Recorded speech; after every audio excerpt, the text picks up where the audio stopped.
Hello সবাইকে, welcome back to my channel. আর আমি পার্ট 2 নিয়ে চলেও এসেছি, তোমাদেরকে বেশি ওয়েটও করতে হয়নি। তো চলো, এত সুন্দর টয় ট্রেন দেখতে দেখতে আর এরকম পাহাড়ের ভিউ দেখতে দেখতে আমরা পৌঁছেও যাই দার্জিলিং।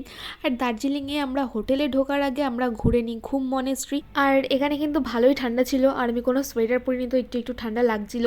আর এখানে আমরা বুদ্ধের দর্শন করে নিই, তো এত সুন্দর ছিল ভেতরটা, এতটা শান্তি পেয়েছিলাম দেখে তোমাদেরকে বলে বোঝাতে পারবো না। যারা যারা গেছো তারা অবশ্যই জানো। তারপর আমি ফ্রেশ ট্রেশ হয়ে আমরা চলে যাই মহাকাল মন্দিরে। মহাকাল মন্দিরে ঠাকুরের দর্শন করে নিয়ে আমরা, যেহেতু সকাল থেকেই কোনো খাওয়া দাওয়া করিনি ম্যাগি ছাড়া, তাই আমরা চলে যাই একদম ম্যাল রোডের পাশেই পদ্মা রেস্টুরেন্টে। ওখানে গিয়ে আমরা চিকেন থালি অর্ডার করে নিই, আর একদম রিজনেবল প্রাইসে তোমরা পেয়ে যাবে এখানে বিভিন্ন রকমের থালি। তো এরকম সুন্দর ভিউ দেখতে দেখতে আমি আমার লাঞ্চটা সেরে ফেলি। আর নেক্সট ভিডিও আমি তোমাদের সাথে হোটেলের সমস্ত ডিটেলস শেয়ার করে দেবো। যদি ভিডিওটা ভালো লেগে থাকে অবশ্যই লাইক কমেন্ট আর শেয়ার করে আমার পাশে থাকবে। তো দেখা হচ্ছে নেক্সট ভিডিও। টাটা।